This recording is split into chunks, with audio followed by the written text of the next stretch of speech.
크리스찬의 직장 생활이라는 제목으로 오늘 말씀을 나누겠습니다. 여러분들도 잘 아시다시피 당시 로마 시대에는 노예 제도가 있었습니다. 로마에서만 수백만의 노예가 있었죠. 노예로 태어나거나 전쟁에서 포로된 노예들도 있었고, 부모에 의해서 팔려진 노예나 빚으로 인해서 자발적으로 스스로 노예가 되는 경우도 있었다고 합니다. 노예는 이제 물건처럼 팔리기도 합니다. 그러나 많은 경우에서도 노예는 그 가족의 일원이 되어서 주인에 의해서 잘 양육되기도 했답니다. 자기 재산을 가지는 경우도 있었고요. 그래서 어떤 부가 확보가 되면 그 노예 신분에서 탈출하기도 한다고 합니다. 이런 사정들은 우리나라 조선시대를 생각해 보면 비슷합니다. 그리고 생각해 보면 지금 세계 최강국이라고 하는 미국도 불과 100여 년 전까지만 해도 노예 제도가 있었습니다. 미국 남부의 아주 그 넓은 땅을 개간하고 또 수확을 얻기 위해서는 많은 노동력이 필요했고요. 그 수단으로 아프리카 흑인들이 이용되었습니다. 그러나 이제 미국 북부를 중심으로 이제 공장지대가 형성되면서 노예가 아닌 신분의 직공들이 필요해지면서 미국의 남과 북은 노예 제도 존속이냐 폐지냐는 명분을 걸고 전쟁을 벌였습니다. 사실 따지고 보면 각 지역 남과 북, 각 지역의 주민들의 경제적인 이익에 따른 세력 다툼이라 해야지 더 정확할 것 같습니다. 경제 구조가 농업에서 제조업으로 변모하기 시작하면서 기존의 어떤 전통 세력과 신흥 세력의 갈등이 남북 전쟁으로 드러난 것이죠. 결국 미국이라는 불과 200여 년 된 그 신생국이 제조업을 기반으로 빠른 시간 강대국으로 발돋움할 수 있었던 것은 아브라함 링컨을 중심으로 한 북부군의 승리가 크게 작용했다는 것이 역사학자들의 의견입니다.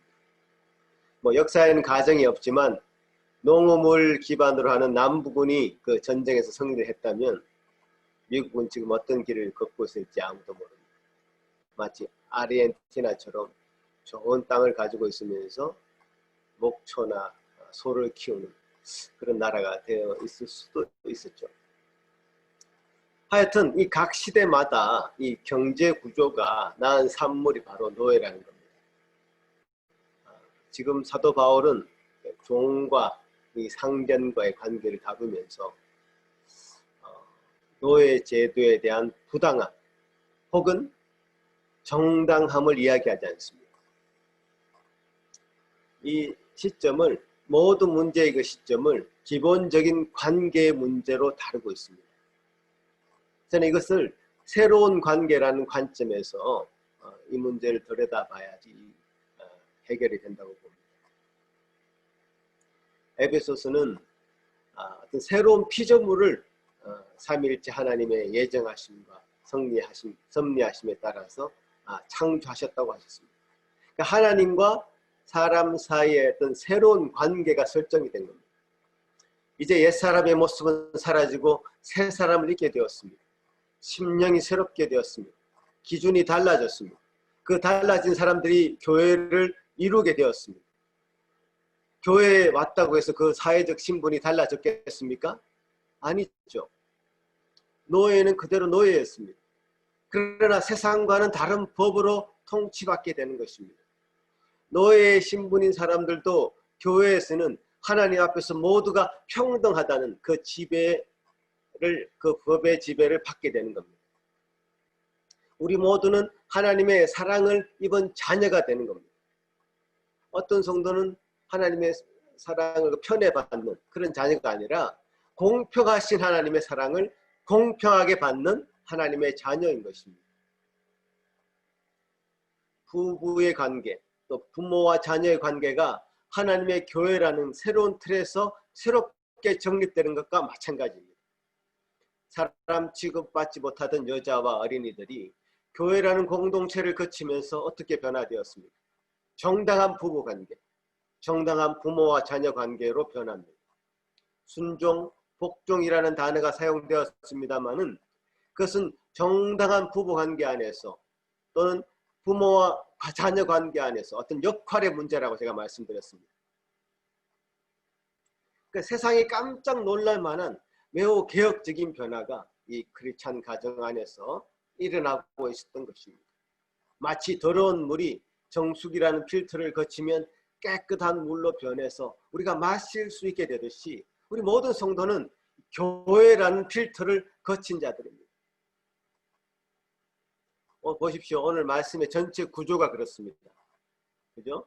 종들아, 너희는 상전에게 무조건 복종하라 라고만 하지 않았습니다. 9절부터 보시면 상전들에게도 상전들아 너희도 그들에게 이와 같이 하고 위협을 거치라. 이는 그들과 너희의 상전이 하늘에 계시고 그에게는 사람을 외모로 취하는 일이 없는 줄 너희가 아니라. 무슨 말씀입니까?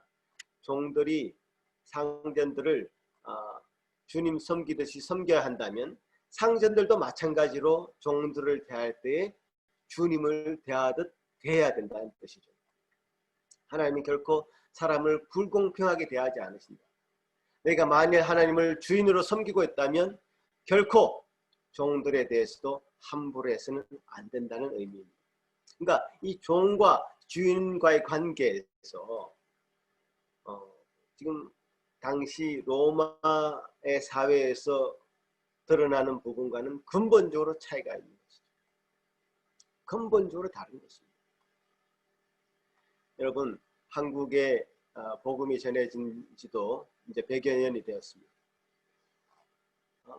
한국이 복음이 들어올 그 당시에도 한국에는 양반 제도라는 게 있었습니다. 그러니까 어떤 귀족 계급과 상인 계급 혹은 천민 계급이 따로 구분되어 있었습니다. 마치 지금 인도의 카스트 제도처럼 구분되어 있었다니까요. 그런데 복음이 전해졌습니다. 교회는 하나님 아래서 다 평등하니까 뭐 양반 자리, 상놈 자리 따로 없습니다. 같이 앉아야 하고 같이 먹어야 하고 어떨 때는 자기 집의 하인이 교회에서 직분을 갖게 되는 경우도 있었습니다. 분명히 그런 어떤 변화 속에서 적응하지 못하는 성도들이 있었겠죠. 그것을 불편하게 생각하는 신자들이 있었습니다. 마치 그 미국에서 흑인이 복음을 듣고 교회에 오는 것을 싫어해서 혐오감을 느껴서 그 백인들이 따로 교회를 세우거나 아니면 흑인들을 쫓아내거나 하는 그런 일들이 있었던 것과 비슷하죠. 제가 이 한 교수님의 칼럼을 읽어 드릴 텐데요. 한국 초기에 있었던 그 에피소드들을 제가 한번 소개해 보겠습니다. 기독교의 복음은 한국 사회의 발전에 지대한 영향을 끼쳤다. 전통과 숙명이라는 철옹성 안에 꼭꼭 숨어있던 한국 사회가 기독교 복음에 노출되면서 조금씩 문을 열고 더불어 함께 살아가는 밖을 보기 시작한 것이다. 신분의 벽은 복음의 진수를 맛본 사람들에 의해서 허물어져 갔다. 전라북도요. 전북 김제에 있는 기역자 교회로 유명한 금산교회의 초기 역사에는 이러한 모습을 보여주는 전형적인 이야기가 있다. 용화마을의 그 양반 지주이자 마방의 주인이었던 조덕삼은, 자, 이게 어려운 말들이 나오는데, 귀족 계급의 어떤 땅 부자였던 그 조덕삼이라는 분이 있었습니다. 마방이라는 것은 말들을 많이 가지고 있으면서 마부들 두고 그렇게 어쨌든 재력가였죠. 그 자기 마방에 묵고 있던 테이트라는 선교사, 미국 선교사의 미국 선교사를 초청해서 복음을 듣게 되고 자기의 사랑채를 예배 처소로 내어놓았는데 그것이 바로 금산교회의 시작이었습니다. 이때부터 조덕삼은 그 집안 식구뿐 아니라 하인들에게도 예배에 참석할 수 있도록 했는데, 그 중에 마부, 말을 끄는 하인 중에 마부 이자익도 있었습니다. 이후 예수에게 붙들린 조덕삼과 이자익은 힘을 모아 금산교회를 세우는 데 진력했습니다. 하나님 나라의 확장을 위해서 주인과 머슴이 협력했던 겁니다. 그런 노력의 결과 두 사람은 1907년도에 두 사람이 함께 금산교회의 영수로 임명되었습니다. 영수라는 것은 지금 사라진 제도인데 그 교회의 어떤 지도자가 되었다는 뜻입니다. 지금은 장로라고 하는 교회 지도자가 있습니다만은 그때는 아직 장로까지는 아니었고 그냥 안수 없이 교회의 지도자로 교인들을 세우는 것이죠. 금산교회는 그 해에 동로회 전라 대리회의 허락을 얻어서 장로 투표를 실시하게 되었습니다. 그때 교인들과 마을 사람들은 당연히 조덕삼 영수가 먼저 장로가 되리라고 생각했습니다. 그런데 결과는 너무 뜻밖이었죠.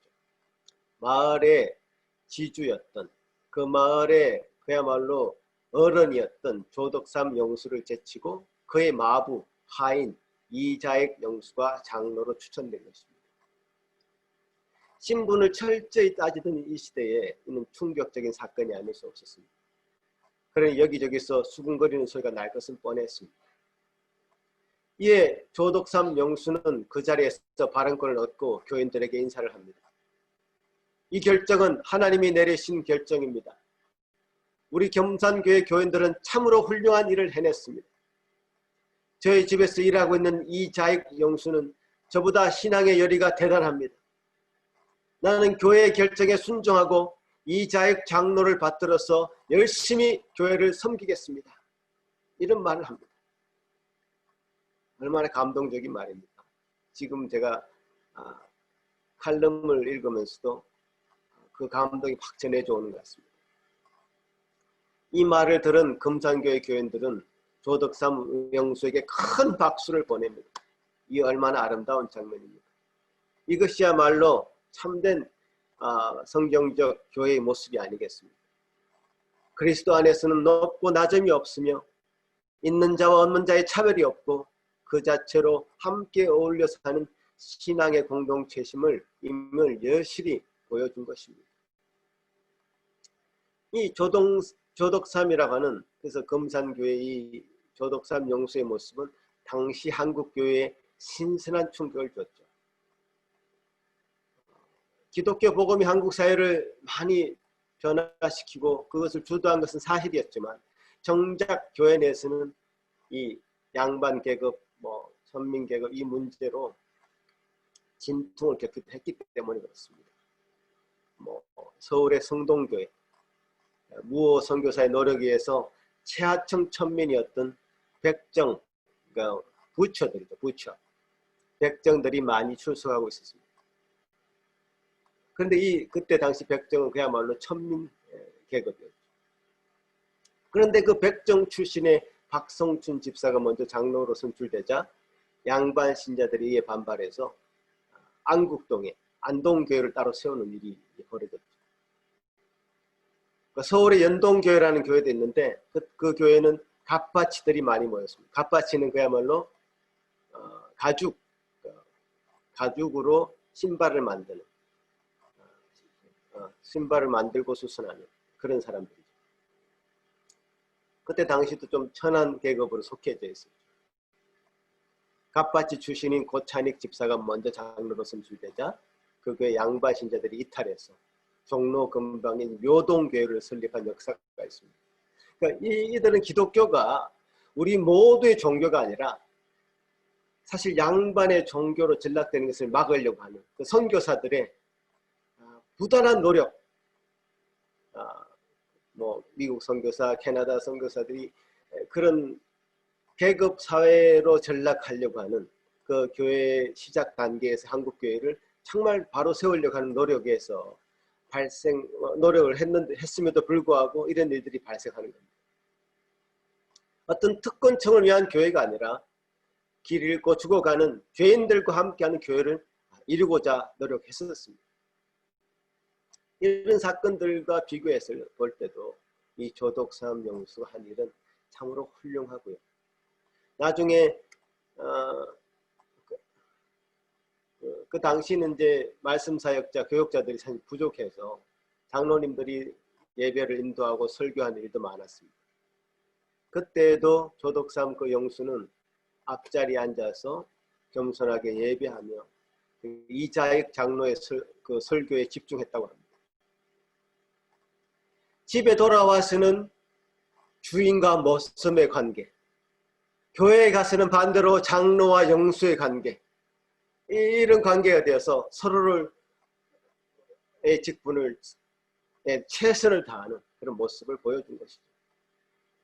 그러니까 교인들과 마을 사람들은 특히 이 조덕삼 장로의 그 조덕삼 영수 나중에 장로가 되었습니다만은 그 조덕삼 장로의 그 모습에 모두 놀랐죠. 사실 당시의 소장농이나 모습은 정말 하대했고요. 멸시한다고 해도 뭐 매를 때린다 해도 전혀 이상할 일이 없는 그런 관계였거든요. 그 나중에 이제 이자익 이 장로는 교회의 추천으로 평양 신학교, 평양 장로부 신학교에서 공부할 수 있도록 해주어서 1915년도에는 이 이자익 장로가 금산교회 2대 담임 목사로 청명되기도 합니다. 자, 제가 이런 이야기를 길게 이렇게 해드리는 것은 우리 인생의 어떤 출발점, 새 사람이 된 옛사람의 모습을 버리고 새 사람이 된 우리 인생의 출발점이 바로 교회가 된다는 의미이죠. 종과 상전 혹은 주인과 하인 어떤 그런 신분의 차이가 갈라놓는 이 세상과는 전혀 다른 질서가 이 교회에서 시작된다는 의미입니다. 그 사도 바울이 왜 이 노예 제도에 대해서 말을 하지 않느냐, 노예 제도를 인정하는 것이 아니냐는 식으로 따져서는 안 됩니다. 그런 문제를 훨씬 뛰어넘는, 차원이 넘는 어떤 새로운 관계의 형성, 새로운 관계의 출발이라는 관점에서 이 본문을 들여다봐야 될 것입니다. 오늘 말씀을 다른 식으로 설명하자면 이 시대에 우리는 크리스찬으로서 어떤 자세를 가지고 직장 생활을 해야 될 것인지에 대한 이야기입니다. 당연히 우리들이 하나님을 섬기듯이 우리가 속한 직장에서 최선을 다해야 합니다. 그 직장 상사가 신자이든 불신자이든 상관이 없습니다. 이 명령에 순종하는 것, 상전, 그 육체의 상전이라고 그랬잖아요. 그건 하나님, 우리의 영혼의 상전이신 하나님과는 차별되는 육체의 상전. 자기가 속한 그 단체의 우두머리, 그 직장에서 최선을 다한다면 그 사람은 직장 생활에서 필요한 돈을 버는 것 이상의 행위를 하게 되는 겁니다. 그 행위는 곧 하나님을 섬기는 행위가 되는 겁니다. 지금 사도 바울은 그렇게 얘기하고 있는 겁니다. 내가 불신자인 직장의 상사를 섬기는 것이 그것이 곧 하나님을 섬기는 것이다 라고 얘기하고 있는 겁니다. 또한 당신이 직장에서, 여러분이 그 직장에서 상사의 위치, 높은 자리에 있거나 뭐 오너거나 뭐 매니저거나 어쨌든 자기가 높은 자리에서 부하 직원에게 어떻게 행해야 될지도 성경은 분명하게 말씀하고 있습니다. 부하 직원은 여러분과 동일하게 하나님을 주인으로 모시고 있다고 말씀합니다. 이 말씀이 어떤 의미인지 간단한 이야기 속에서 다시 한번 확인해 봤으면 좋겠는데요. 만약에 여러분이 데리고 있는 부하 직원이 아주 중대한 실수를 했습니다. 이거 한두 번 실수하는 게 아니라 반복적으로, 이건 정말 혼을 내서 아주 혹독하게 질책을 해서 고쳐야 될 그런 문제였다고 생각을 해봅시다. 그냥은 둘 수 없어서 이제 벼르고 있습니다. 그때 옆에 한 친구가 말을 합니다. 조심해. 그녀는 사장 딸입니다. 자, 그러면 물론 여러분이 그 부하 직원에 대해서 그 부하 직원이 뭔가 고쳐야 될 부분에 대해서 말을 분명히 할 것입니다만은 태도는 바뀔 것 같습니다. 어떤 존중하는 태도로 그 부하 직원에게 접근할 것 같습니다. 제 생각은 그렇습니다. 그렇지 않습니까? 지금 사도 바울은 이와 같은 이야기를 하고 있는 겁니다. 하나님의 자녀에게 어울리는 존중과 존엄으로 그들을 대하라는 겁니다. 그들이 아무리 잘못했더라도 그들도 또한 하나님의 자녀이니 존중하고 존엄히 그 사람들을 대하라. 아주 거친 말을 하고 욕을 하고 심지어 무시하고 뭐 이런 자세로 부하 직원을 대하는 그런 사람들이 많습니다. 그래서 그 주일에 와서는 뭐 교회 직분자니 뭐 헌금을 하니 저는 그런 헌금 안 했으면 좋겠습니다. 너무 악랄하게 직원들을 착취하면서 끌어모은 돈으로 뭐 자기는 좋은 일을 하니 이런 것은 안 했으면 좋겠습니다. 우리가 이 교회 안에서만 하나님 나라를 이루는 것이 우리 목적이 아니라 이 세상 전체가 하나님의 나라가 되는 것, 하나님이 통치하시는 하나님의 나라가 되는 것, 그것이 우리의 어떤 소원이지 않습니까? 하나님의 나라는 우리가 일하고 있는 그 직장에서 혹은 우리의 삶의 전 영역에서 하나님이 통치하실 때 이루어집니다. 우리는 그 하나님 나라를 보고 싶은 것이죠. 우리의 일터가 하나님의 나라가 되도록, 우리의 일터가 하나님이 통치하시는 공간이 될 수 있도록 상사의 위치에 있든지 또 부하의 위치에 있든지 주인의 위치에 있든지 또 하인의 위치에 있든지 상관없이 그런 하나님의 나라를 만들어가라는 그런 권면이죠. 제가 우리의 일터가 하나님 나라가 되도록 한다는 것이 어떤 것일까를 조금 더 구체적으로 말씀드리자면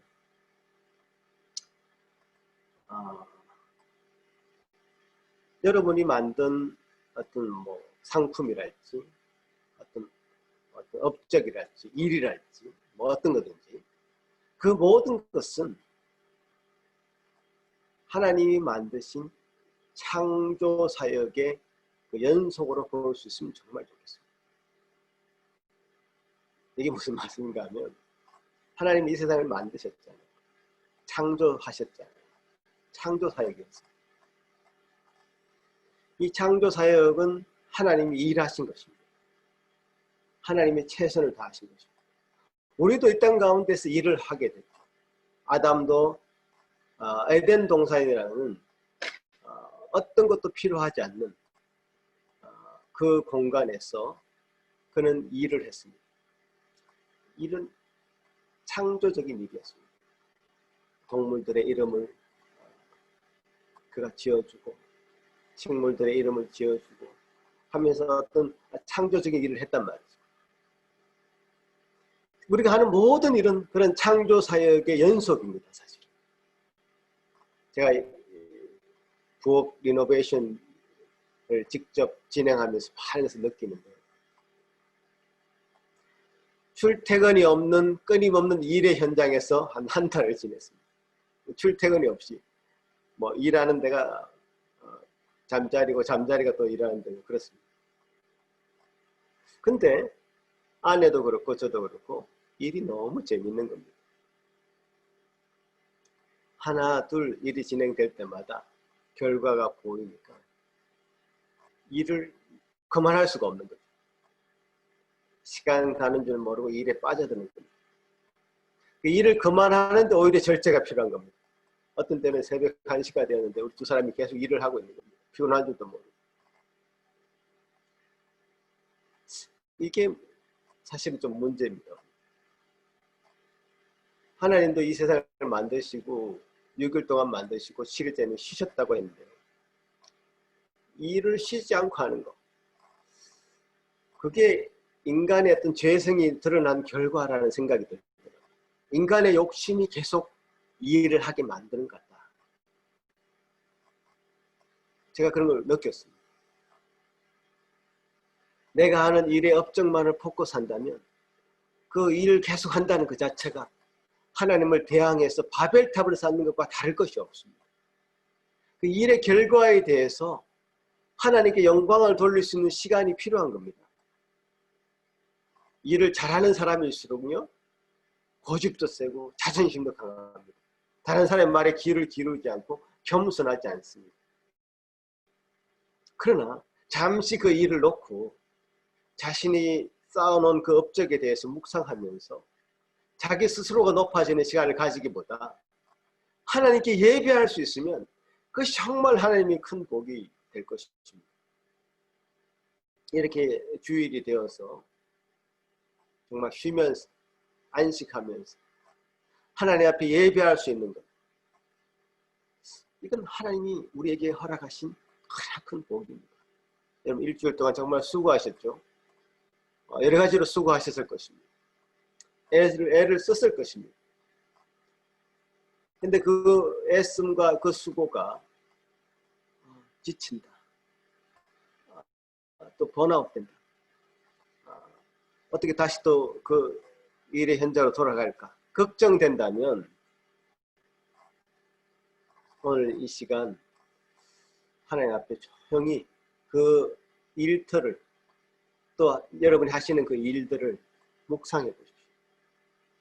내가 정말 하나님의 창조 사역으로 그 일을 감당하고 있는 것입니다.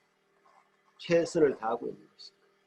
하나님의 나라가 그 일터가 되고 있는 것입니다. 정말 그렇지 않다면 그건 큰 문제가 있는 겁니다.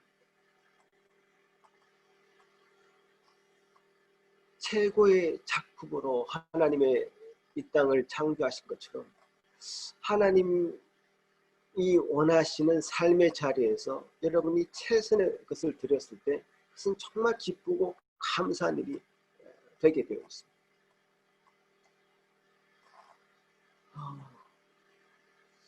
그래서 저는 이 예배의 시간, 하나님 앞에 조용히 나아가는 시간, 이것이 정말 중요한 거죠. 예배가 빠진 일은 그 일에 지쳐서 결국 번아웃 되게 될 것입니다.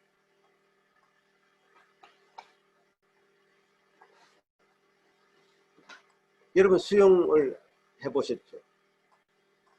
수영을 하는 큰 이유는, 가장 큰 목적은 수영 그 자체에 있습니다. 물에 떠 있는 그 자체가 목적이죠. 물에 떠 있는 것을 잘 하다 보면 어떤 목적지를 향해서도 갈 수 있는 힘이 생깁니다. 쉽지 않게 나중에 도달할 수 있죠. 근데 물에 떠서 수영을 즐기는 것을 하기 전에 어떤 목적지 그 건너편에 도달하기 위해서 수영을 할 수 있겠다 싶어서 하다 보면 중간에 지쳐서 물에 빠질 수도 있습니다. 물에 빠져 죽을 수도 있다니까요. 우리 일도 마찬가지입니다. 내가 돈을 버는 수단으로 일을 한다면 그 일은 곧 우리의 삶을 지치게 만들 것입니다. 일에 대한 즐거움도 없습니다. 애를 쓰셔도 애씀이 우리 어떤 기쁨으로 남기보다 점점 피폐해져가는 우리 자신을 발견하게 될 것입니다. 현재 우리의 일이 우리를 그렇게 힘들게 하고 번아웃하게 만드는 것이라면 잠시 그 일을 내려놓는 결단도 필요합니다. 그 일은 분명히 하나님을 기쁘시게 하는 일이 되지 않을 것임이 틀림없습니다. 상전에게 복종하기 힘든 상황이라면 그 일은 결코 하나님이 영광으로 받지 않으실 것입니다. 하나님은 우리에게 그 일을 선물로 주신 것이죠. 하나님 우리 선물로 주신 거예요. 우리를 고생시키고 뭐 힘들게 일을 해야만 어떤 열매를 얻을 수 있게 어떤 죄의 결과로 우리에게 그 주신 측면도 있지만 그 일이라는 것은 결국 하나님의 창조사역의 일환으로 우리에게 선물로 주신 것이죠. 아담이 그 일을 했잖아요. 그 일을 통해서 하나님은 우리 사람에게 자신을 발견하게 하고 다른 사람과 관계를 맺게 하고 또 자신의 재능을 발견하게 되죠. 주방을 새롭게 디자인해서 이전과 다른 새로운 모습으로 만드시는 것처럼 하나님이 설계하셔서 이 땅을 새롭게 만드신 그 일, 그 일은 그냥 창조사역의 일환입니다. 창조사역이 진행될 때에는 데몰리션을 해야 되죠. 다 무너뜨리는 일을 해야 됩니다. 무너뜨리지 않고는 새로운 일을 시작할 수 없었죠. 무너뜨린 일 또한 창조사역의 일환입니다. 외관적으로 기능적으로 잘 작동할 수 있도록 세밀하게 피니시하는 일은 매우 정교한 작업이죠. 아마 각자의 은사에 맞게 하나님이 우리를 창조하신 세밀한 손길 같은 거 우리 느껴질 때가 많은데요. 각 사람이 다 다르잖아요. 그처럼 우리가 하는 일 가운데서도 하나님의 그 창조사역의 그 세밀한 부분들을 느낄 수 있습니다. 가구를 배치하고 또 전기 장치를 설치하고 어플라이언스를 배치하고 작동하도록 손을 보는 일, 수도꼭지를 연결해서 물이 잘 나오도록 하고 배수가 잘 되도록 조정하는 일 등등등 우리의 집을 기능적으로 잘 돌아가도록 만드는 일 하는 데는 각 단계들이 있었죠. 그 단계들에서 여러분은 어떤 일들을 잘 감당할 수 있을 것입니다. 생각해 보시죠. 데몰리션을 잘하는 분이 있을 것입니다. 피니쉬를 잘하는 분도 있을 것입니다. 하나하나 이 세상의 모습을 살펴볼 때 하나님의 창조의 손길이 보여지고 하나님의 창조의 모습과 닮아 있는 것을 보게 됩니다. 자, 이제 말씀을 맺도록 하겠습니다. 오늘 말씀은 성령으로 충만한 삶 시리즈 세 번째입니다. 성령으로 충만한 삶은 첫 번째 새로운 부부 관계가 열리게 되죠. 또한 부모와 자녀의 관계가 새롭게 정립이 됩니다. 세 번째, 우리의 일터가 바뀝니다. 이 세 가지는 우리 삶의 전부라고 할 수 있습니다. 부부관계, 부모와 자녀의 관계, 우리 일터. 우리 삶의 전부죠. 우리 일상이 새롭게 정립이 되어서 하나님의 말씀이 실현되는 장이 되도록 해야 되는 것입니다. 하나님의 나라가 그 가운데 세워지도록 해야 되는 겁니다. 하나님의 나라는 죽어서만 가는 나라가 아닙니다. 하나님께서 다스리시고 통치하시는 그 현장이 바로 하나님의 나라가 됩니다. 우리 일터는 마지못해 나가는 그저 생활비를 버는 수단에 그치지 않도록 해야 됩니다. 일터에서 맺는 그 관계에 최선을 다하시고 또 그들을 섬기는 것이 곧 하나님을 섬기는 일이라는 것을 명심하시기 바랍니다. 이번 한 주간 여러분 일터로 다시 또 돌아가실 터인데 일터가 정말 풍성한 삶의 현장이 되시길 바라고요. 마지막으로 오늘 읽었던 본문 다시 한번 여러분 가정에서 저는 여기서 큰 소리를 한번 읽었으면 좋겠는데 PPT 다시 한번 띄워주시죠.